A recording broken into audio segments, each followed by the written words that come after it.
are you today? Very fine, thank you. Good. Well, you're a speaker today on a panel, and talk to us about what you're going to be speaking about. Sure. We're a panel on the policy of climate change regulation in this country. And of course, with the failure of the Senate to act on a comprehensive climate bill, the question was how successful or how effective is this patchwork of state and federal regulations, and where do we go from here? I think the good news is that although we don't have a comprehensive bill, there's actually been a lot of progress in many ways. The Department of Energy, for example, has moved forward with standards on a whole range of appliances, making them much more efficient, therefore use much less energy, cost much less to the consumer, and pollute much less. These are standards that really have been backlogged for a decade, so there's been this flood coming out. Similarly, in another sector, the transportation sector, the Department of Transportation and EPA together came out with the fuel efficiency standards, making our cars more efficient, really more than doubling their fuel efficiency from their where they were to where they will be in 2025, making our trucks more efficient. And again, that's tremendous reduction in oil use. It helps our national security, it helps our trade deficit, and reduction in pollution. And finally, in another major sector, buildings, there is a real effort on a number of fronts to make sure both new buildings are cleaner, and we're beginning to work on how to retrofit old buildings so that they are both more comfortable and more attractive to live and work in, but also save energy. So there's been a lot of good things moving forward. There's been climate regulation in the Northeast, what's called the Regional Greenhouse Gas Initiative. One of my co-panelists, Jonathan Schrag, is the director of that. There's also, of course, been tremendous progress in California.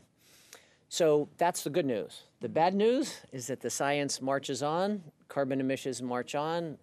In other parts of the developing world, and frankly the developed world, Canada, for example, emissions continue to rise, and so we have a lot more to do. And a lot of people right now are turning their finger at Obama, trying to get him to do something. What can he do, and what's his role in all of this? Well, there are a number of specific rules that are on the agenda for the agencies. The Environmental Protection Agency, for example, is going to be scheduled to be issuing rules both to reduce what we think of as conventional pollution, the pollution that kills us or sickens our children and causes smog and acid rain, and also carbon pollution. And so we are very hopeful, and of course at NRDC we are pushing very hard to make sure the President's agencies move forward with those rules.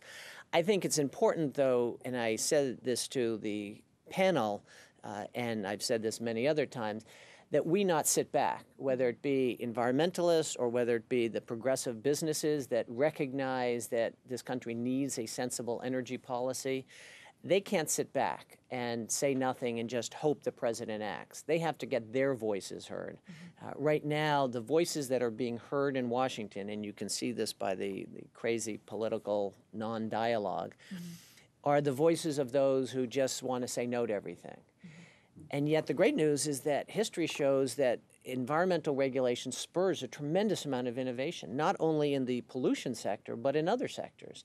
It makes us healthier. These save our country money. The claim is that these regulations cost jobs and money. They don't. They save money to the country. They create jobs. They make us all healthier. They make us more competitive.